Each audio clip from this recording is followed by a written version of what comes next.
Cumprimento os irmãos com a paz do Senhor. Amém? Glória a Deus. Podemos assentar. Já foi feita a leitura já, né? Do tema da campanha. Glória a Deus. Abra sua Bíblia comigo, por favor. No Evangelho segundo escrevera São Mateus, capítulo 14. Aleluia. Versículo de número, a partir do versículo de número 24. Mateus 14, a partir do versículo de número 24. Depois o versículo de número 26 e posteriormente o versículo de número 27. A leitura já foi feita da campanha, então irei aqui ler um texto que Deus tocou no meu coração para nós falarmos nessa noite, em nome de Jesus. Quero ser grato ao Senhor Deus por estar aqui mais uma vez com os irmãos, para ser canal de Deus para a tua vida, para ser instrumento do Senhor para a sua alma, para o seu espírito, para o seu entendimento, para o seu coração. E é uma responsabilidade muito grande, que nós não estamos falando de qualquer pessoa, de qualquer livro, nós não estamos pregando para qualquer tipo de pessoas, tipo de gente. Nós estamos falando para a noiva do Cordeiro. Nós estamos pregando para um povo que é lavado, remido pelo sangue do Cordeiro. Um povo amado, querido, cuidado, mantido, livrado pelo Senhor Deus. Glória a Deus. Sou grato ao Senhor Deus pela vida do pastor da igreja, um homem que até já falei para minha esposa que eu admiro bastante, pois eu vejo os aspectos, as características de um verdadeiro homem de Deus, um líder levantado por Deus, vocacionado por Deus. Porque tem pastor que às vezes é pastor só por título, mas na verdade não tem a vocação. Isto é, está ali só por necessidade, mas não foi vocacionado por Deus. Mas o pastor aqui eu vejo que de fato ele foi vocacionado por Deus. É por isso que a obra cresce, é por isso que Deus multiplica, é por isso que Deus, ele abençoa, né? E é uma bênção estar aqui pregando a palavra do Senhor. E também ao nosso irmão em Cristo, que há muito tempo nós já nos conhecemos, que foi através da vida dele que nós pregamos em algumas igrejas, e essa aqui também, o presbítero, não é? Evangelista? Eita, servo, amém. Irmão Davidson, é uma bênção de Deus para as nossas vidas, amém? Quem quer ouvir Deus falar mais uma vez nessa noite? Glória a Deus. Aleluia, aleluia. Eu confesso e dizer para os irmãos que eu orei ao Senhor, pedindo ao Senhor uma palavra para lhes trazer nessa noite, e Deus me levava sempre para esse texto, para essa palavra. Mateus 14, versículo, a partir do versículo 24, diz assim o texto sagrado: o barco, porém, estava no meio do mar, agitado pelas ondas, porque o vento era contrário. Versículo 26. E quando os discípulos o viram andando sobre o mar, eles perturbaram-se, dizendo: um espírito, e gritaram de medo. Versículo 27. Mas imediatamente Jesus falou com eles. Repita comigo: imediatamente Jesus falou com eles. Jesus falou com eles dizendo: tende bom ânimo, eu sou, não temais. Essa palavra aqui, ela é forte, ela é impactante, ela é profética. Vou ler mais uma vez. Mas imediatamente Jesus falou com eles, dizendo: tende bom ânimo, eu sou, não temais. Pai, eu quero te dar graça por essa palavra, te dar graça por esse dia, te dar graça por essa noite, te dar graça por estar aqui nessa noite, Pai, para ser canal, instrumento do Senhor para a tua igreja. Usa-me pela tua graça, pela tua misericórdia, usa-me para que o teu nome seja uma vez mais glorificado através da minha vida. Que nessa noite nós sejamos cheios do Espírito Santo, impactados pela tua palavra, abençoados, exortados, consolados, edificados. Senhor Deus, derrama sobre as nossas vidas hoje um manto de graça, um manto de misericórdia, um manto de bênção. Em nome de Jesus, usa as nossas vidas hoje para a glória do teu nome, em nome de Jesus. Glória a Deus. Se nós pararmos para meditar a respeito de Jesus e do seu ministério, dos evangelhos que estão no Novo Testamento, a saber, Mateus, Marcos, Lucas e João, nós iremos ver que o ministério de Jesus possuía três aspectos ou três características. O ministério de Jesus possuía três focos, podemos assim dizer. O primeiro aspecto do ministério de Jesus era o ensinamento. Jesus, ele veio para ensinar para os seus discípulos, fazer discípulos, ensinar as verdades do reino de Deus, ensinar a respeito do reino espiritual do Senhor Deus, ensinar sobre santificação, justificação, redenção, ensinar sobre as verdades dos céus. Ele veio para nos instruir, nos ensinar, fazer discípulos. E foi essa mesma ordenança que ele passa para os seus discípulos: fazei discípulos, fazer alunos, ensinem, mostre a eles o caminho que leva ao reino de Deus, o caminho que leva ao Senhor, ao céu. O segundo aspecto do ministério de Jesus é a pregação. Jesus, ele veio para pregar o evangelho, anunciar as boas novas. Por que anunciar as boas novas? Porque as notícias, as proclamações que eram anunciadas entre toda a Judéia, entre todo o povo de Israel, eram mais notícias. Mas Jesus, ele veio para pregar o evangelho, isto é, anunciar coisas novas, anunciar boas notícias para o povo que ali estavam ouvindo as suas pregações. Jesus, ele pregava em forma de parábolas, para que aqueles que ouvissem as suas pregações, que não tinham nenhuma instrução acadêmica, entendesse, compreendesse a respeito do reino de Deus. Jesus, ele falava de forma simplista, de forma objetiva, de forma clara. Jesus não arrodeava, ele era objetivo, ele ensinava, ele pregava de forma clara, ele pregava de forma diferenciada.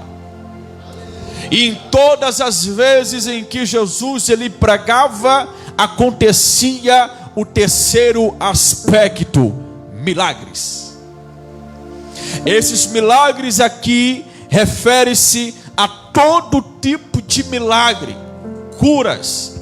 Aonde Jesus, ele passava, milagres acontecia. Aonde Jesus entrava, milagres acontecia. Aonde ele subia, seja nos montes, milagres acontecia. Aonde Jesus passava, o poder do Espírito Santo passava junto com ele. Era uma explosão de milagres. Havia vários milagres: cego via, mudo falava, surdo ouvia, até mesmo mortos ressuscitava, porque aonde Jesus passava, ele cumpria com o seu chamado, ele cumpria com aquilo que lhe foi dado, a missão que foi lhe concedido.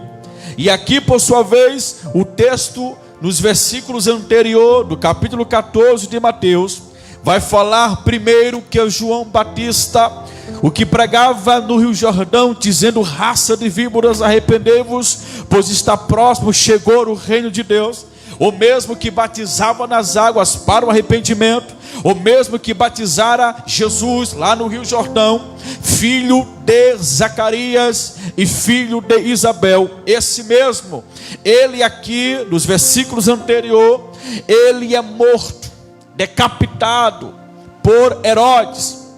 Então os discípulos, vendo o corpo de João Batista, informaram a Jesus o que ocorreu, informaram a Jesus que mataram João Batista. Diz os versículos anteriores que Jesus, sabendo do que aconteceu, ele saiu de onde estava e partiu e pegou um barco e foi para um lugar deserto. Isso é interessante, porque Jesus ele foi para um lugar reservado, ele foi para o deserto, para que ninguém visse ele. Era um momento particular dele com o Pai. Ele está no deserto.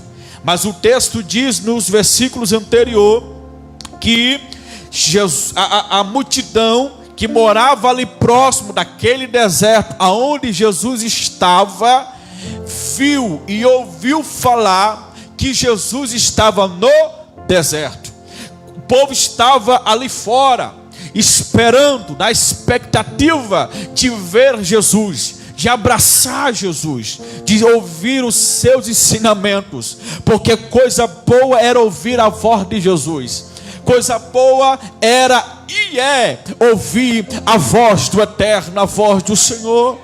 Coisa boa é ouvir os seus ensinamentos, coisa boa é ver Jesus, é ver os milagres de Jesus, é ver os prodígios, os sinais, as maravilhas de Jesus. O povo está ali sedento, pronto para ouvir a voz de Jesus. Jesus, ele olha para a multidão e ele tem compaixão da multidão, aleluia. Ele tem misericórdia daquela multidão, porque estava ali cegos, estava ali entre aquela multidão paralíticos, pessoas que sofriam de várias enfermidades, pessoas que eram desprezadas pela sociedade, pessoas que você olhava para elas e dizia: essa daí Deus amaldiçoou, esse daí não tem mais jeito, esse daí não tem mais solução para a vida dele. Mas Jesus de Nazaré, diferente de muitos, olhou para aquela multidão e teve compaixão daquela multidão, ele teve misericórdia, porque o profeta Jeremias diz lá em Lamentações que a misericórdia do Senhor é a causa de nós não sermos consumidos pelo pecado, porque a sua misericórdia não tem fim, ela é eterna, aleluia. Naquela ocasião ali diz o texto que Jesus curou muita gente, ou seja, o que eu entendo com isso é que Jesus quis se esconder, Jesus ele quis ter um momento só ele e o Pai. Mas quem tem vocação de Deus, aonde você estiver, Deus vai te incomodar, Deus vai levar gente, Deus vai mandar pessoas para você efetuar o chamado de Deus na tua vida. É igual o profeta Jonas, Deus disse: vá para determinado lugar, vá para Nínive, mas ele recusa ir para Nínive, ele foi para uma outra cidade, mas no meio do mar, lá dentro dentro do barco, o Senhor Deus resolve mandar uma grande tempestade a ponto de sacudir o barco. E diz a Bíblia que ele foi expulso do barco, e Deus manda uma provisão. Deus manda uma baleia, e a mesma engole Jonas e leva até o destino, até o lugar que Deus disse que era para ele ir. Por quê? Porque quem tem vocação, quem foi vocacionado por Deus, quem tem chamada de Deus, quem Deus deu uma missão, quem Deus deu uma incumbência, uma missão, ele pode ir para a China, mas Deus vai atrás dele. Ele pode ir para o Japão, mas Deus vai atrás dele. Ele pode ir para os Estados Unidos, mas Deus vai atrás dele. Ele pode se esconder aonde ele quiser se esconder, mas se tem chamada de Deus, Deus vai atrás, Deus vai atrás, Deus vai atrás. Aleluia. Jesus, ele tinha chamada, ele tinha vocação, ele tinha um ministério, e o ministério dele era pregar, ensinar e curar. Então Jesus ali, ele cura muita gente, porque não tem para onde correr, não tem para onde você fugir. Você pode até arrumar desculpa, como fez Moisés. Eu disse: Moisés, eu te chamei, em minhas palavras, eu te elegi para ir ao Egito e pregar para o faraó. Que foi que Moisés disse: Senhor, eu sou incapaz, eu não sou eloquente, eu não sei falar. Na verdade, Moisés sabia falar sim, e muito bem. Nós estamos diante de um homem que falava vários idiomas: hebraico, egípcio, aramaico. Nós estamos diante de um homem que estudou nas melhores universidades lá do Egito. Nós estamos diante de um homem capacitado. E como que ele não era capaz? E como que ele não falava eloquente? Isso que ele fez foi o que muitos de nós fazemos: inventar desculpa. Senhor, hoje não, deixe para amanhã, deixe para depois. Senhor, eu não sei cantar direito. Senhor, vão rir de mim.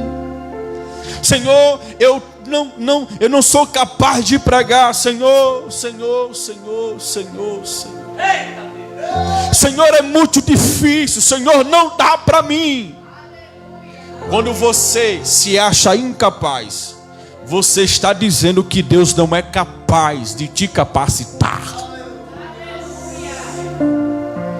Quando você diz que não pode, que não consegue, você está negando o poder de Deus. Porque quem Deus envia, Deus se responsabiliza. Quem Deus envia não deixa você passar vergonha. Moisés pensava que ia sozinho. O que foi que Deus disse para Moisés? Eu serei contigo. Aleluia.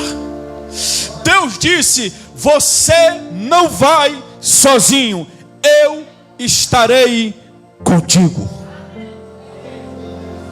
E Deus deu poderes a Moisés, porque quem Deus levanta, quem Deus ele vocaciona, ele capacita.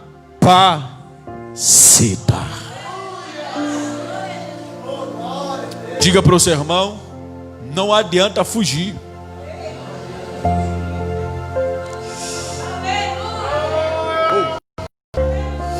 Diga para ele: não adianta se esconder. Estou sentindo Deus aqui, pastor. Diga: não adianta inventar desculpa. Diga para ele, diga para ela, diga. Diga: nunca diga que você não é capaz. Diga: porque você é capaz. Diga: porque você é templo do Espírito Santo, então você é capaz. Demasterial Keminácia. Aleluia. A Bíblia fala que Jesus curou muita gente que ali estava.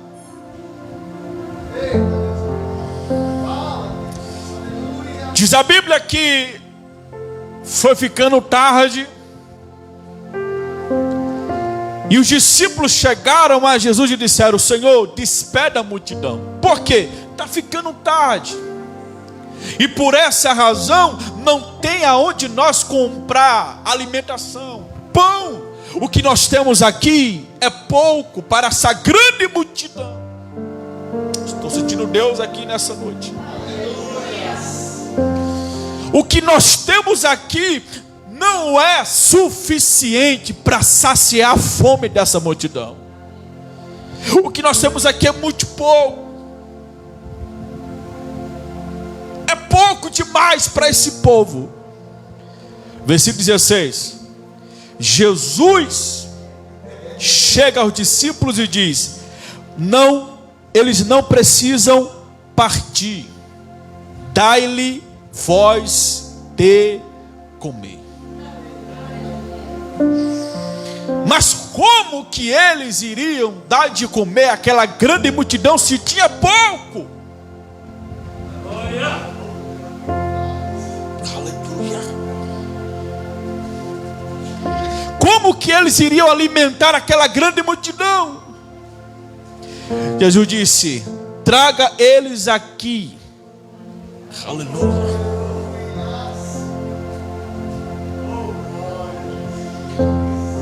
Aquela grande multidão chega a Jesus. Jesus pede para que cada um sente no chão ali naquele lugar. E ele pega os pães e os peixes e multiplica os pães e os peixes para aquela grande multidão. 5.000 homens e mais crianças, jovens e mulheres.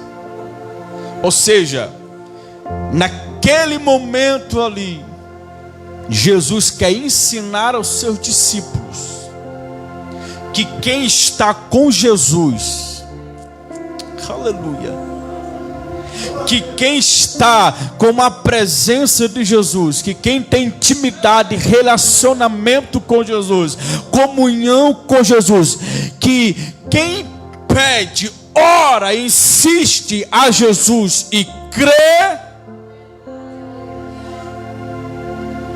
não passa necessidade.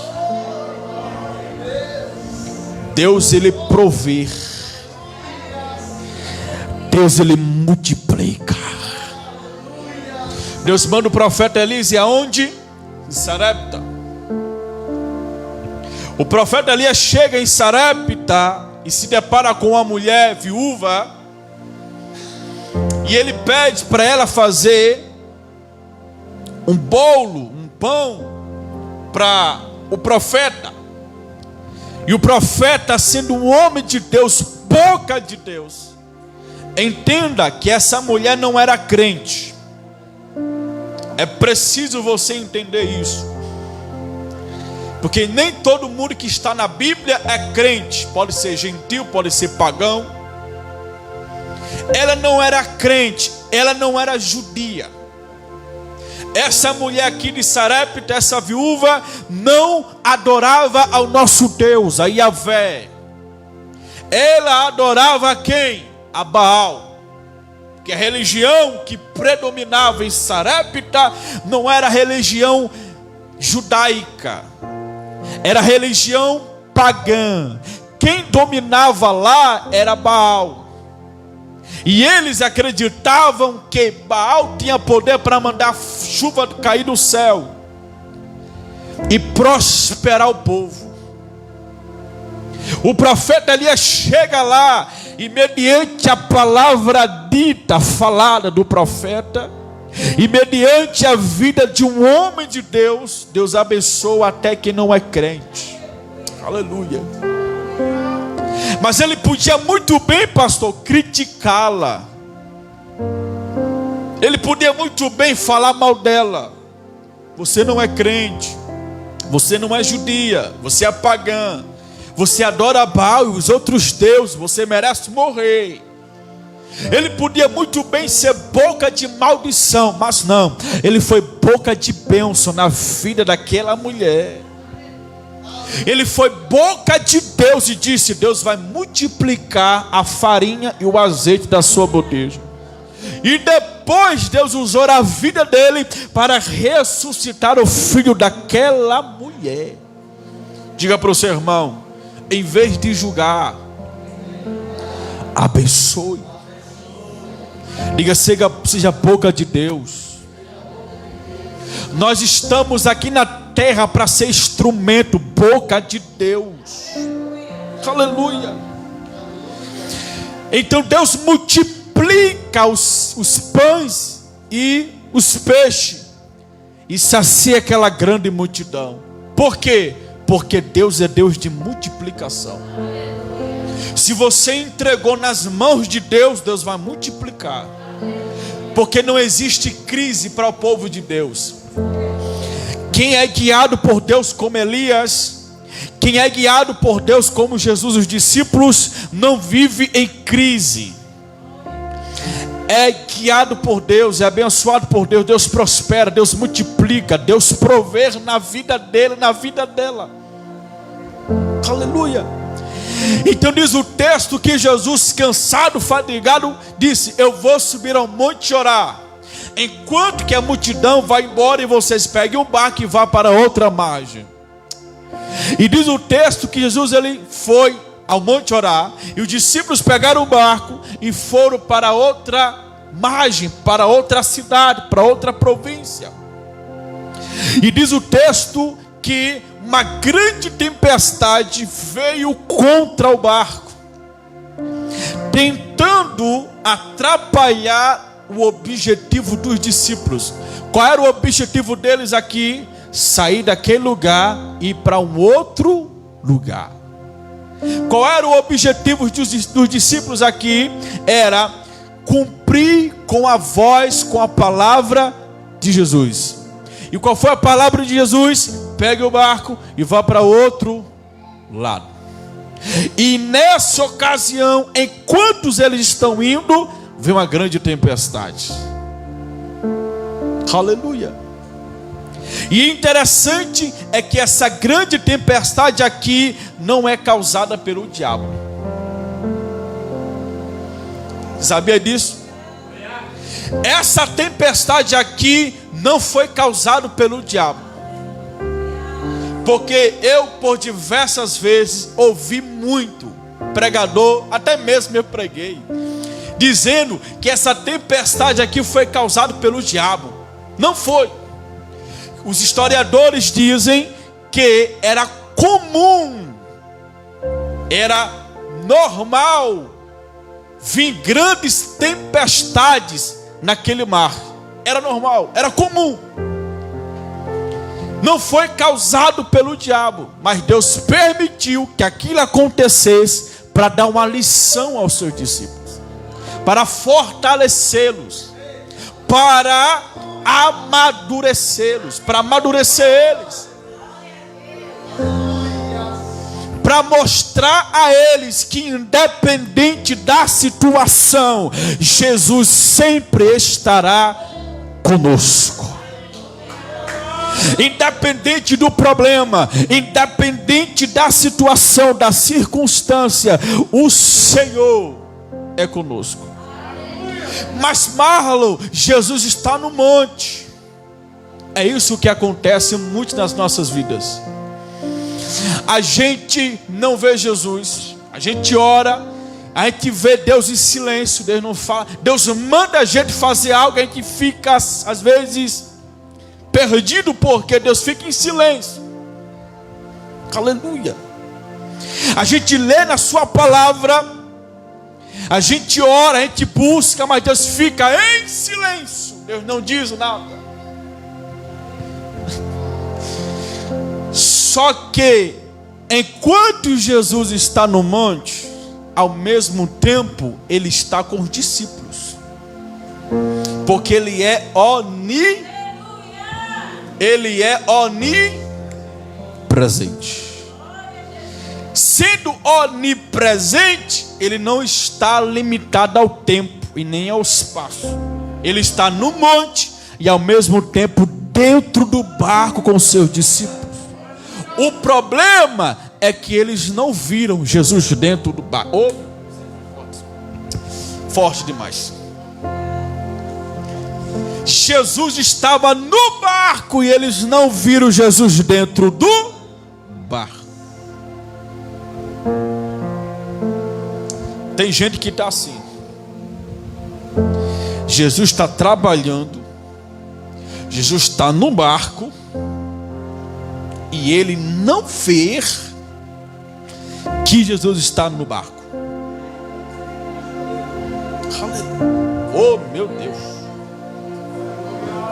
Jesus está no barco, Jesus está na casa dela, na casa dele, no trabalho dele, mas ele não vê Jesus lá. Por que, Marlon? Porque ele está tão preocupado com as coisas dessa terra, a mente dele está tão poluída de um jeito tão carnal, que ele não consegue enxergar, ver Jesus. Mas eu vim aqui como porta-voz, profeta de Deus, para dizer para você: eu estou dentro do barco.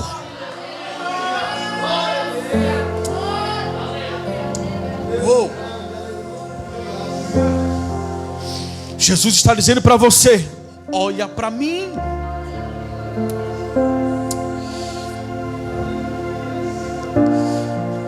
Olhe para mim, eu estou com você. Não é porque tudo está de cabeça para baixo que Deus não está no barco. Não é porque não acontece nada que você tanto desejava, tanto esperava, que Jesus não está no barco. Não, ele disse: estarei com vocês todos os dias até a consumação dos séculos. Diga para o seu irmão: é porque tudo é no tempo de Deus. Você quer de um jeito, mas Jesus tem algo melhor para a tua vida. Jesus viu os discípulos dentro do barco, e ele do nada aparece, e os discípulos, principalmente Pedro, vai ao encontro de Jesus sobre as ondas, sobre o mar. E Jesus aparece e diz: tente bom ânimo, ou seja, se animem. Na permissão do pastor, peço que os irmãos fiquem de pé, só para finalizar. Segunda mão do seu irmão. Ah, bem, não pode não, né, pastor? Pode não. Vigiar. É costume. Aleluia. Jesus aparece e diz: tenham bom ânimo, se animem. É o que Jesus está dizendo aqui nessa noite para alguém que está desanimado, não tem força mais de buscar. Essa pandemia deixou você desorientado, sem força, desanimada, triste e abatido. Mas Jesus nessa noite está dizendo para você: tenha bom ânimo, se anime. Aleluia. Se anime, se alegre, porque grandes coisas Deus está mandando para a tua vida. Se anime. Segundo, Jesus disse: se anime, eu sou. Aleluia. Essa mesma expressão, eu sou, é usado pelo Deus Pai em Êxodo 3. Quando Moisés indagou: Deus, quem tu és? Quando o povo lá perguntar quem foi que me enviou, o que é que eu vou dizer para eles? Que foi que Deus disse para Moisés: eu sou o que sou. Eu sou o que sou em hebraico é Harieh Asher Harieh, que significa: eu sou tudo o que você precisar que eu seja. Se você precisar de um advogado, eu serei o teu advogado. Se você precisar de um médico, eu vou te curar, porque eu sou médico por excelência. Se você precisar de um pai, eu serei o teu pai, eu vou te acolher. Se você precisar de um professor, eu vou te ensinar, eu serei o professor por excelência. Se você precisar de um amigo, eu serei o teu paracleto, teu amigo verdadeiro, eu vou estar contigo. Se você precisar de um juiz, eu serei o teu juiz por excelência. Eu vou determinar ao teu respeito as bênçãos, as vitórias, eu vou determinar. Se você precisar que Deus seja a provisão, Deus vai ser a provisão. Deus, Ele é Yahvé Jireh, o Deus da providência. Yahvé Shammah, Ele é Yahvé Sabaoth, o Senhor dos exércitos. Ele é Yahvé Shalom, o Senhor é a tua paz. Ele é o El Shaddai, o Deus Todo-Poderoso. Ele é o Alfa, o primeiro. Ele é o Ômega, o último. Ele é o Rei dos Reis, o Senhor dos Senhores. Ele é a estrela de Davi. Ele é aquele que era, aquele que é e aquele que sempre será o Rei da glória. Ele é o Senhor Deus Todo-Poderoso. Aleluia. Levanta tuas mãos para os céus nessa noite e glorifica Ele, porque Ele é o Senhor da tua vida, Ele é o Senhor da tua casa, Ele é o Senhor do teu casamento, Ele é o Senhor dos teus filhos, Ele é o Senhor das tuas finanças, Ele é o Senhor do teu ministério, Ele é o Senhor da tua família, Ele é o Senhor da tua vida. Levante a mão e dá glória, levanta a mão e dá aleluia, levanta a mão, fala em mistério, levanta a mão e adora o Senhor. Ele é o Senhor. Aramasturi minarabaracanto, reminarasaio, rebecasto comintre que minácia, elimitro riminaragalabarasaio. Ele é o Senhor da tua vida. É Ele quem faz, é Ele quem desfaz, é Ele quem determina, aleluia. É Ele quem peleja ao teu favor, é Ele quem guerreia ao teu favor, é Ele que vai, é Ele que faz, é Ele que cura, é Ele que sara, é Ele que ensina, é Ele que levanta, é Ele que abate, é Ele que exalta, é Ele que salva, é Ele que preserva, é Ele que multiplica. Ele é aquele que abre porta e fecha a porta. Ele é aquele que faz milagres, é Ele que ressuscita mortos, é Ele que dá visão a cego, mudo fala, surdo ouve, porque Ele é o Senhor, Ele é o Senhor, e não há ninguém semelhante a Ele. Ele é poderoso, Ele é o Senhor.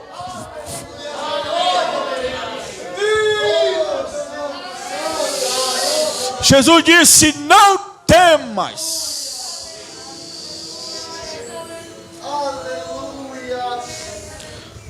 Porque vocês estão com medo, não temas. Não tenhas medo de nada. Não temas.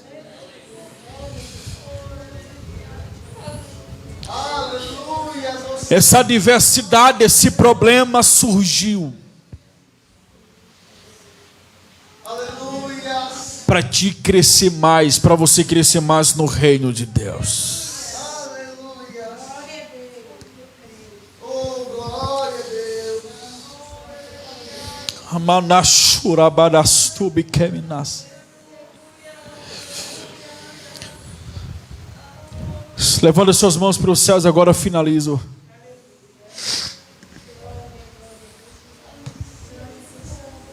Eu tenho um Deus que não vai deixar essa luta me matar, desespero me matar. Por mais pressão que seja a situação, no controle Ele está, na palma de suas mãos. O choro dura uma noite, mas a alegria ela vem pelo amanhã. Eu creio, eu creio. O choro dura uma noite, mas a alegria, ela vem pelo amanhã. Eu creio. E ainda que a figueira não flor